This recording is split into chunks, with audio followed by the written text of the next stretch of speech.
공독한 말씀 중심에서 은혜를 아는 사람이란 제목의 하나님 말씀 전합니다.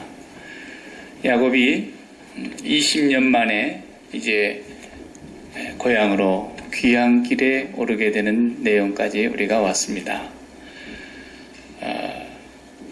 그 가는 길에서 하나님 앞에 기도를 하는 장면이 32장입니다. 그리고 베델에서 자기에게 나타나셔서 말씀하시고 약속해 주셨던 그 하나님이 야곱을 진하게 한번 다시 만나게 되는 그런 내용이 32장의 내용입니다.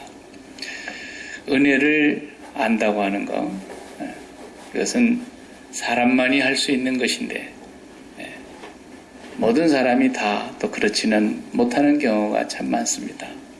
그래서 나오는 속담이 원수는 돌에다 새기고 은혜는 물이나 혹은 모래에다 새긴다, 그런 말이 있습니다. 어리석은 사람들의 모습을 그렇게 속담에서 얘기하지 않습니까? 이 세상을 우리가 살아봐서 경험적으로 알지만 은혜는 없고 고통과 시련만 있는 그런 사람도 없고요, 또 반대로 은혜는 하나도 없고 고통만 당하고 그런 사람도 없고요. 이 세상은 항상 은혜가 임하고 있습니다. 하나님의 영역 안에 있는 모든 곳에 은혜가 있어요. 근데 그 은혜를 우리가 기억을 못하고 늘 고통스러운 거 기억하고 힘든 거 기억하고 억울하고 분통 터지는 거 기억하고 원수 같은 사람 생각하고 이렇게 살면 그 삶이 지옥이 돼버리는 거예요. 그래서 우리의 삶 가운데 천국과 지옥을 우리가 죽은 뒤에 결정나는 것도 있겠지만 살아있는 동안에 어떤 사람은 천국을 만들어가면서 천국을 느끼고, 물론 그것이 온전한 천국은 못 될지라도 천국 같은 삶을 누리면서 살아가는 사람이 있는가 하면은 어떤 사람은 그냥 지옥을 만들어요, 자기가. 그래서 지옥같이 살아가는 사람이 있어요. 그래서 오늘 야곱이 그동안 삶이 참 천국 같지를 못했어요. 참 지옥 같은 삶을 살았어요. 힘들게 살았어요. 삼촌하고 좋게 만났어요. 서로 어긋맞아서 이렇게 어깨를 부둥켜 껴안고 울면서 감격해서 내 조카야, 외삼촌 그러면서 만났는데 헤어질 때는 왼수가 돼가지고 정말 삼촌하고 너무 갈등이 심하고 악유가 많았고 삼촌한테 원망과 불평을 한참 털어놓고 내가 잘한 것만 얘기했어요. 내가 삼촌 집에 온 날로부터 20년 동안 충성을 다했습니다. 추워도 내가 얼마나 많이 수고했는지 모릅니다. 배고파도 얼마나 내가 고생했는지 모릅니다. 내가 삼촌에게 얼마나 많이 도움을 줬는데, 이런 얘기만 하면서 자기가 억울한 얘기, 고생한 얘기, 삼촌한테 섭섭한 얘기, 이런 얘기만 계속 해야 되는데 얼마나 화가 났는지 밤중에 도망가듯이 자기 아내들과 11명의 아들과 또 딸 하나와 수많은 그 재산을 밤중에 다 이제 가지고 도망가다시피 갔어요. 일주일 동안에 야곱의 외삼촌이 추적을 해와가지고 3일 간 뒤에 알았으니까 3일 길을 쫓아오니까 또 3일 길을 달려갔을 테니 얼마나 강하게 쫓아왔겠어요. 이놈을 내가 가만 안 놔두겠다. 그랬는데 하나님이 밤중에 나타나서 라반에게 야곱을 손대지 못하게 하셨기 때문에 그저 해코지는 못했고 와서 둘이 한창 입씨름으로 싸우는 얘기가 31장의 얘기입니다. 하고 싶은 얘기 다 하고 나서 어떡합니까? 딸 주는 부모가 져야지. 딸난 죄밖에 없는데, 그러면서 이제 뭐라 그럽니까? 내 딸들 잘 좀 도살펴다오. 그러면서 바람 피지 말란 얘기까지 하지 않습니까? 딸난 죄밖에 없는데 딸 준 부모는 뭔 죄가 있길래 하여튼 항상 그런단 말이죠. 그래가지고 거기에서 잔치를 벌려가지고 잘 먹고 그동안 섭섭했던 거 다 잊어버리게 하고 다 화해하고 그 다음에 약조를 맺었습니다. 돌무더기를 쌓아놓고 이 무더기가 증거의 무더기다. 너와 내 사이에 이제는 원망이나 시비나 그런 거 없이 하고 앞으로 네가 우리 쪽으로 오거나 우리가 너희 쪽으로 가서 서로 해를 끼치는 일도 없고 또 네가 내 딸들을 가서 잘 좀 보살펴주고 내 자손들 잘 좀 키워다오. 이렇게 이제 부탁을 하고서 화해하고 헤어졌어요. 그게 31장까지의 얘기고 우리가 지난 시간까지 그걸 봤어요. 그리고 우리가 8월 첫 주에 2주 전에 참 은혜 위에 은혜의 상.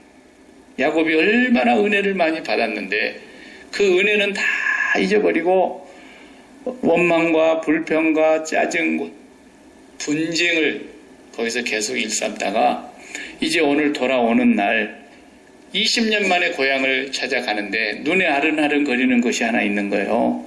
부모님이 눈에 떠오르는 게 아니고 마음에 그 분노에 섞인 살기등등한 형님이 떠오른단 말이에요. 그래서 종들을 먼저 보내지 않습니까? 가서 형님의 근황도 살펴보고 안부도 묻고 내 얘기도 전해주고 그러라고 보냈더니만 그리고 형님께 은혜를 입기를 원한다고 일러라 이랬는데 은혜는 그냥 이게 웬일입니까? 예서는 본래 사냥꾼이고 들 사람이라 그랬지 않습니까? 야성적이고 훈련된 사람들을 많이 데리고 있었던가 봐요. 벌써 이미 사냥을 즐기던 사람인지라 400명의 훈련된 사람의 군사가 에서와 함께 야곱을 향해서 오고 있다는 그 전가를 종들에게 받았을 때 오늘 본문에 보면 심히 두려워했다. 그리고 답답해서 어찌할 수를 몰랐어요. 이 상황에서도 야곱의 그 머리가 얼마나 팽팽 돌아가는지 여차하면 그래도 도망갈 궁리는 다 해놓고요. 오늘 본문을 우리가 다 전체를 다 못 봤기 때문이지만 우리가 읽은 7절에 보면 야곱이 심히 두렵고 답답하여 자기와 함께한 종자와 양과 소와 약대를 2떼로 나누고 가로되 에서가 와서 한 떼를 치면 남은 한 떼는 피하리라. 벌써 계산을 해놨어요. 여차하면 도망갈 궁리 해놨어요. 그래서 2 진영으로 자기의 살림을 쪼개놓고 종들도 2 진영으로 남겨놓고 먼저 앞에 보내가지고 공격에 오면 시간을 벌어서 자기는 도망갈 연구까지 하고 있는 거예요. 그래도 두려움을 떨칠 길이 없지 않습니까? 내가 이제 죽는구나. 평생 쌓아놓은 재산과 일생을 쌓아놓은 자기 공든탑이 하루아침에 다 무너지게 생겼어요. 그 상태에서 오늘 기도하는 내용이 9절에서 12절까지 나옵니다. 야곱이 또 가로되 나의 조부 아브라함의 하나님 나의 아버지 이삭의 하나님 여호와여 주께서 전에 내게 명하시기를 내 고향 내 족속에게로 돌아가라 내가 내게 은혜를 베풀리라 하셨나이다. 은혜 베풀어 달라는 거예요.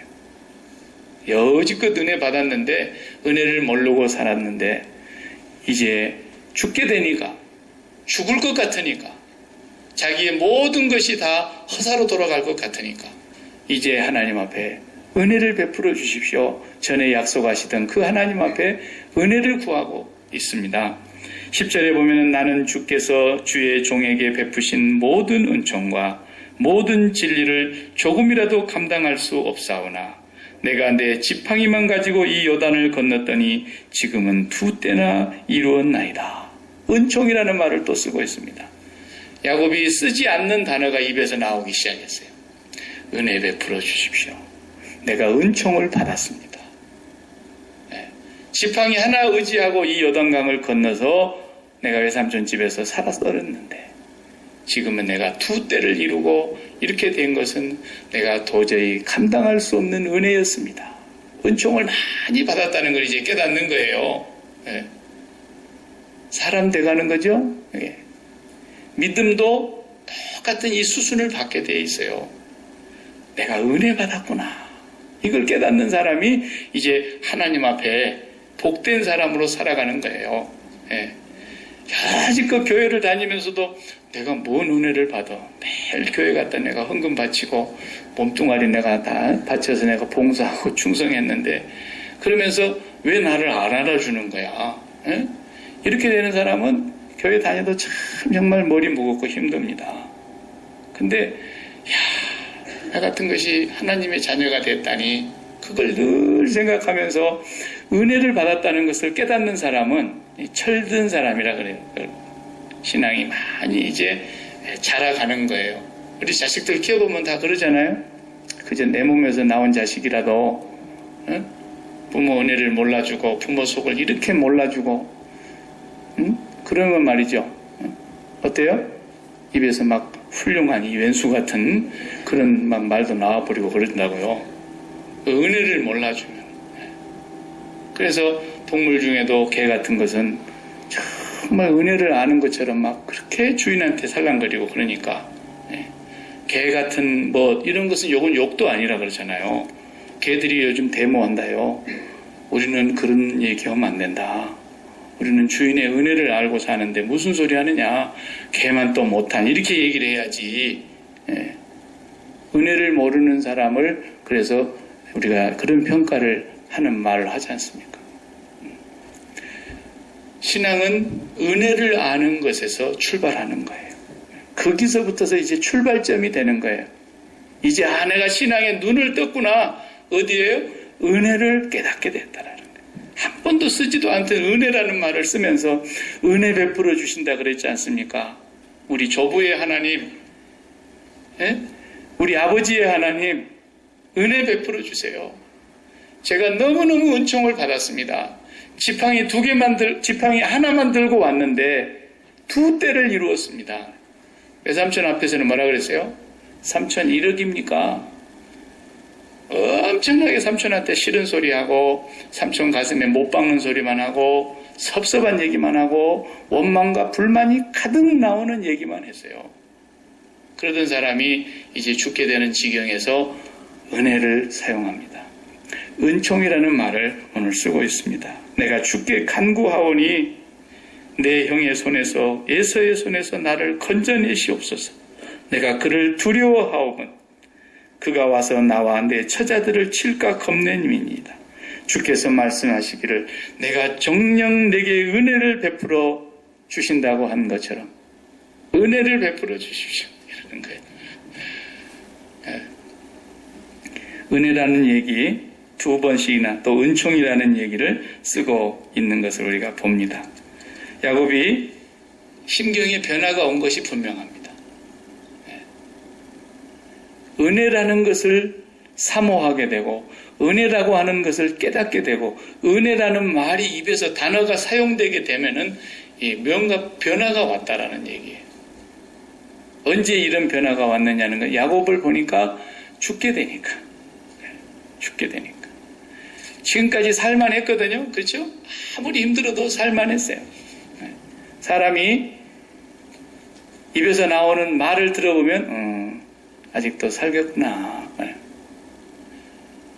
열이 펄펄 끓고 감기가 걸리고 몸살이 와가지고 막 다 죽게 생겼는데 그래도 입에서 나오는 말 들어보면 안 죽겠네. 그러는 거예요. 입에서 나오는 말이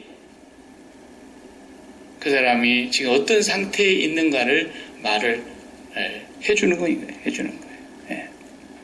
그래서 에서가 이제 400명의 군인을 데리고 옵니다. 자기 20년간의 생이 다 물거품이 되게 생겼습니다. 자기 자식들도 어떻게 될지 모르겠습니다. 얼마나 화가 났으면 20년 동안 칼을 갈고 있었을까.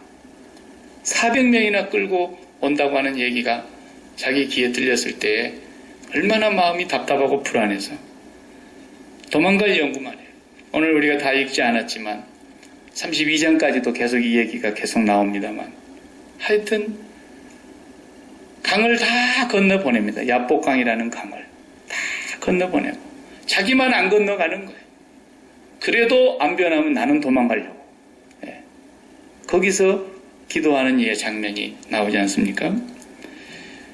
그런데 야곱이 다 잃어버리게 될 이 순간이 되니까 그 마음이 제로점에 딱 도착을 해서야 은혜라는 생각이 떠오르게 된 거예요.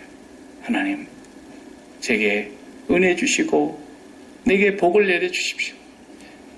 이 마음이 야곱에게 이제 비로소 시작된 것입니다. 은혜가 없어서 그런 게 아니고 지금까지 은혜로 살았습니다. 그런데 그 은혜라고 하는 것은 선물로만 받는 거기 때문에, 선물로 받는 거기 때문에 누가 받는 거냐? 나는 자격이 없습니다 라는 사람만 받는 거예요. 이 세상에는 그런 은혜가 없어요. 이 세상은 비은혜의 세계예요. 어디를 다 가보세요. 조금 친절을 베풀어 줄 수는 있고, 조금 불쌍한 사람을 구제는 해줄 수가 있고, 이 세상에서 예수를 믿고 안 믿고 종교와 상관없이 어려운 사람들을 도와주는 그런 일들은 조금씩 있지만, 하나님께서 주시는 그 은혜, 천국을 맛보는 그런 은혜는 교회만 있는 것인데,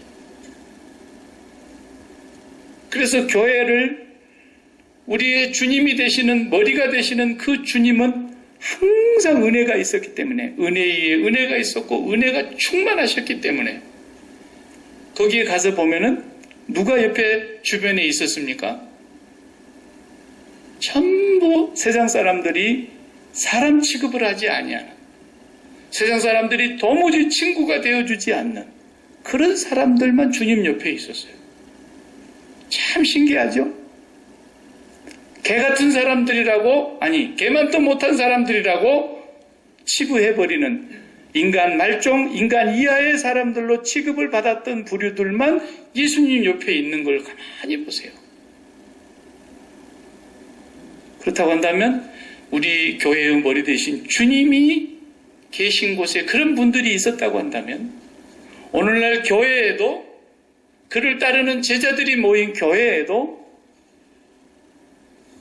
그런 사람들이 은혜를 받아야 돼요. 그런 사람들이 은혜를 느낄 수 있는 곳이 교회거든요. 세상 어디를 가도 그 은혜를 주지 않는데, 교회를 어느 날 찾아왔더니 교회에서 마저 너무너무 싸늘한 눈으로 바라다보는 그것 때문에 교회에도 은혜가 없구나, 나를 더 비참하게 만드는구나, 이래서 교회를 못 오게 되는 사람들이 많아요. 그죠? 네. 그렇다면 그 교회가 머리 대신 주님을 따라가고 있는 교회 분위기가 아니라는 뜻이에요. 교회만큼은 은혜가 흘러야 돼요.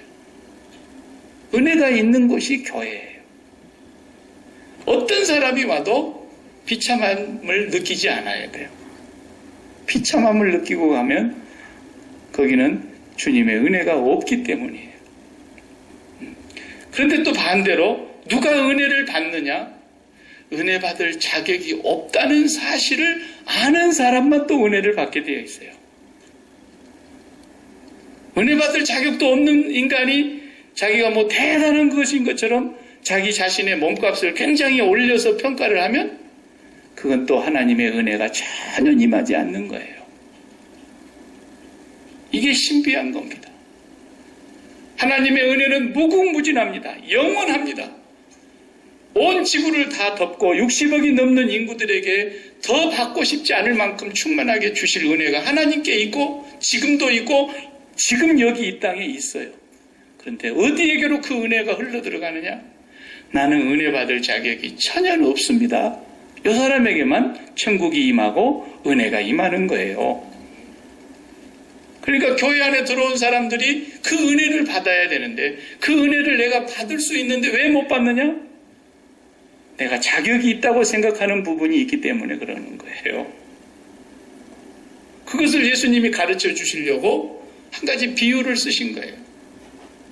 그래서 천국은 마치 포도원 일꾼을 찾으려고 이른 아침에 일찍이 나간 그 포도원 주인과 같으니, 그러시면서 아침 6시에 일꾼을 구하려고 포도 딸 사람들을 찾아서 나섰더니 아침 6시에 벌써 나와가지고 줄 서서 기다리는 사람들이 있어서 포도원에 들어가라 그랬고, 그 다음 오전 9시에 또 가서 봤더니 또 사람들이 있어서 또 일꾼이 부족하니까 가서 하라 그랬고, 또 12시에 가서 보니까 정오 대낮에도 아직 일 못 찾은 사람들이 있어서 또 들여보내고, 오후 3시에 나갔더니 또 있어서 또 들여보내고, 마지막 이제 6시에 마감하는 문 닫는 시간인데 오후 5시에 나가봤더니 아직도 일자리 못 찾아가지고 그냥 있는 사람이 있어서 들어가라 그랬단 말이죠. 그랬더니 하루 6시간 일, 6시에 일 끝나니까 5시에 온 사람 1시간 일하고 끝났고 아침 6시에 온 사람은 12시간 일을 했단 말이에요. 품삯을 계산하는데 정말 은혜로 주시는 이 품삯은 너무너무 계산법이 다른 거예요. 먼저 온 사람부터 주지 않고 맨 마지막에 5시에 들어왔던 사람부터 줬다 그랬죠? 한 데나리온 하루 품삯을 다 주는 거예요. 그래서 제가 1시간 일을 하고 들어갔는데 저한테 하루 품삯을 다 줘서 아이고 제가 잔돈이 거스러질 돈이 없는데요. 그러니까 다 가져라 그러는 거예요. 그 순간에 그냥 3시에 온 사람, 12시에 온 사람, 9시 아침에 이른 아침 6시에 온 사람은 그냥 속에서 그냥 기분이 너무 좋은 거예요. 이야, 1시간 일한 사람한테 오늘 12시간 품삯을 주다니 12시간 일한 나에게는 엄청 주겠구나. 이 마음이 딱 생긴 거예요. 그러니까 그냥 너무 좋아하고 있는데 3시에 온 사람도 한 데나리온, 12시에 온 사람도 한 데나리온, 9시에 들어온 사람도 1시간, 이른 아침에 아침밥도 안 먹고 6시에 온 사람도 한 데나리온. 그러니까 막 나머지 사람들이 갑자기 얼굴이 일그러지고 속이 막 비위가 상해가지고 주인한테 항의를 해댔어요. 그 주인이 하는 말이 뭐라 그래요?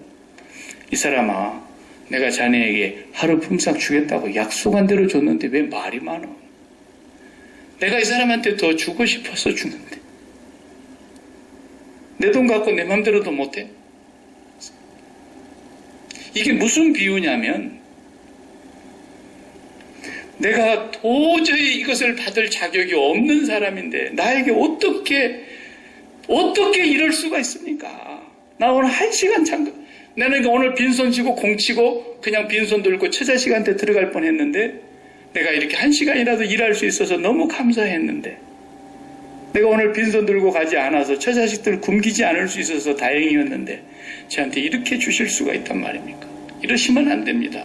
이러시면 안 됩니다.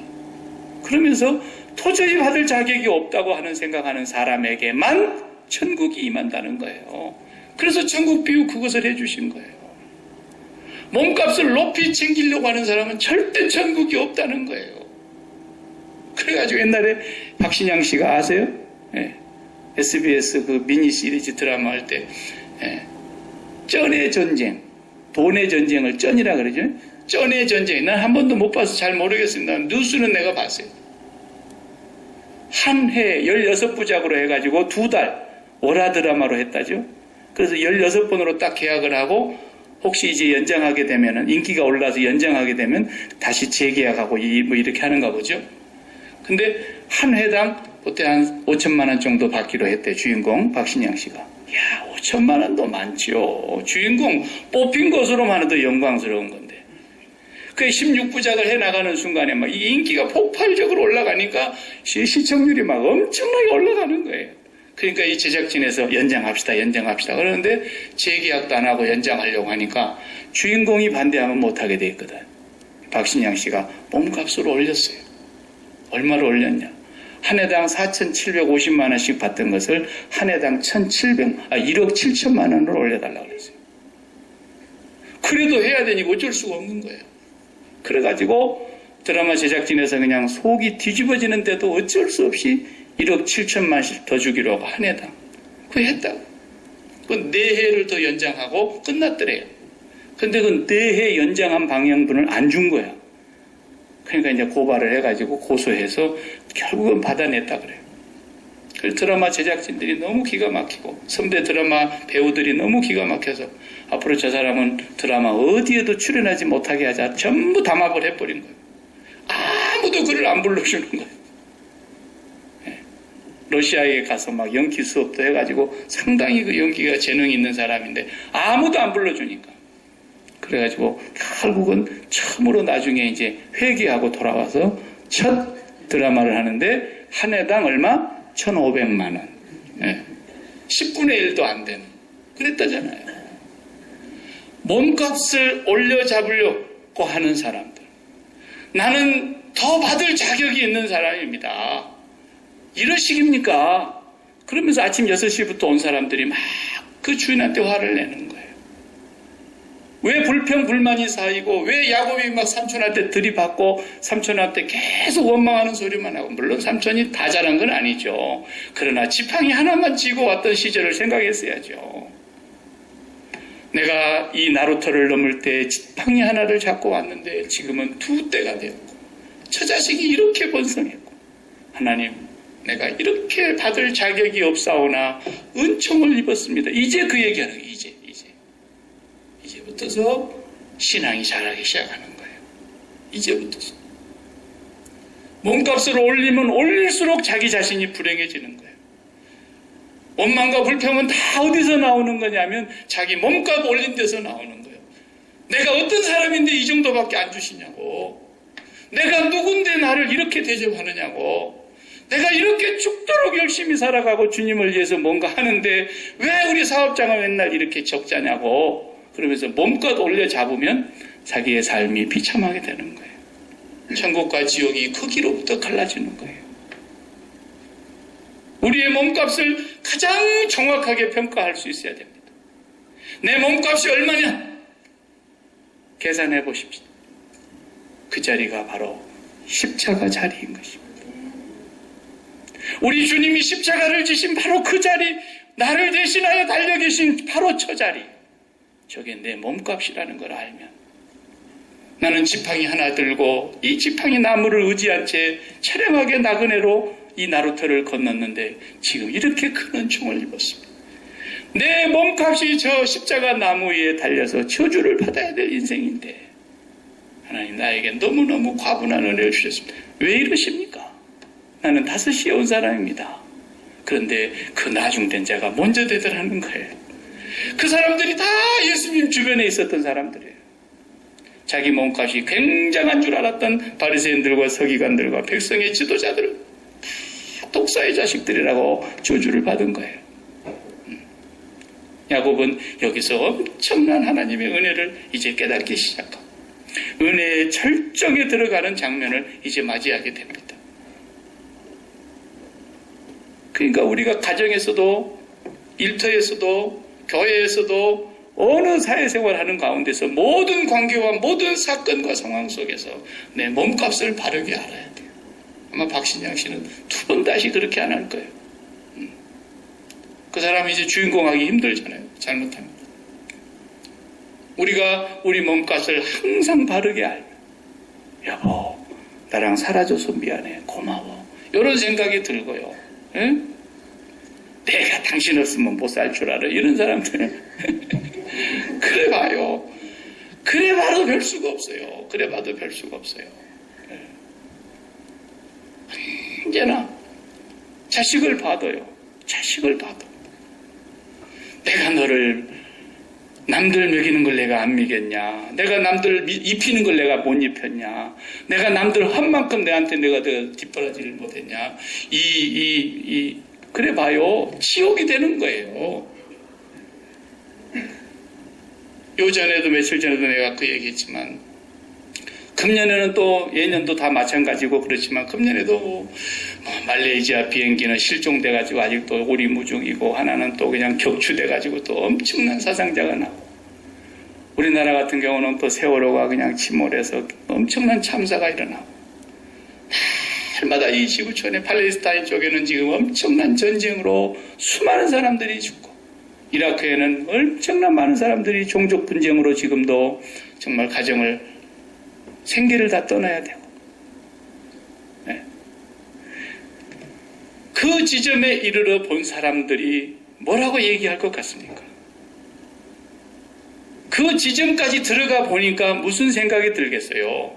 세월호 사건을 경험해 본 그 유가족들이 무슨 생각이 들겠어요? 아이고, 저놈의 자식 맨날 학교 다니면서 담배나 피고 그냥 술이나 먹고 하라는 공부는 안 하고 그렇게 그냥 학교 그냥 학생회 불려다니고 선생님이 했으면 애먹이고 부모 망신시키고 저게 나중에 뭐가 되려고 저러느냐, 그런 애들도 죽었을 거라고요. 내가 알기는. 그런 애들도 왜 안 죽었겠어요? 그렇지만 지금 그 일을 당해놓고 보니까 공부 잘 못하고 잘하고가 문제가 아니잖아요. 학교 선생님한테 불려다니고 학생과 선생님한테 불려다니고 정학당하고 이 학교 저 학교 전학 다녀야 되고, 그게 문제가 아니었어요. 그 자리에 네가 있을 수만 있다면, 네가 나에게서 함께 있을 수만 있다면 은혜였던 것을, 삶의 존재의 제로점에 들어갔을 때 비로소 사람이 철이 드는 거예요. 이게 내 것인 줄 알고 있는 사람 은혜 못 받아요. 우리는 정말 날마다 제로점에 있는 사람이요, 그 제로 지점이 십자가에서 죽는 지점이고, 주님이 달려 계신 그 자리고, 그 자리가 나의 범전의 자리고 내 몸값이라는 걸 한순간도 잊지 않아야 되기 때문에 우리는 매일매일 십자가를 바라보는 거예요. 그래서 우리 그리스도인들은 십자가 안에서 천국을 맛보면서 사는 거죠. 그래서 사도 바울이 내가 다른 모든 사도들보다 더 많이 수고하였으나 내가 아니요 나와 함께 하신 하나님의 은혜로다. 이걸 고백하니까 감옥에 있어도 항상 기뻐하십시오, 여러분. 범사에 감사하십시오. 쉬지 말고 기도하십시오. 그 말이 나오는 거예요. 범사에 감사하니까 기쁘잖아요. 기쁘니까 은혜가 넘치잖아요. 그 은혜를 나누게 되는 거예요. 우리의 삶이 다 힘든 것이 있어요. 이민자의 삶이 얼마나 고달프고 힘들다는 것. 우리가 지금 그걸 체득하고 있지요. 그렇지만 내 몸값을 좀 낮추시기 바랍니다. 몸값을 높이시고는 은혜를 깨달을 수가 없어요. 날마다 주님 앞에 나아가셔서 그 고귀하신 하나님의 본체이신 당신이 하나님의 영광을 버려두시고 이렇게 낮고 천한 곳에 죄인의 몸으로 오셔서 죄인을 대신하여 당신이 그렇게 몸값을 천하게 하셨습니까? 왜? 그 값이 내 값이었기 때문에, 내가 받아야 될 값이었기 때문에 날마다 그 십자가 붙들고 하나님께 범사에 감사하면서 살다 보면 그 감사가 또 천국을 낳고, 그 감사가 또 기쁨을 낳고, 그 감사가 더 행복을 이루어가는 천국이 될 거란 말이죠. 이것이 우리 예수 믿는 사람의 삶이기 때문에, 그 은혜를 아는 사람은 은혜를 거저 받았기 때문에 거저 나누는 것이고, 나누면서 기쁨이 있는 것이고, 나누는 속에 행복이 있는 것이고, 이 섬김을 통해서 내 양식을 삼는 거예요. 이게 그리스도의 은혜예요. 야곱은 이제 고향 땅으로 돌아가면서 하나님께서 그걸 가르치고 있는 것입니다. 그걸 깨닫게 하기 위해서 지금 에서를 보내고 있는 것입니다. 기도하십시다.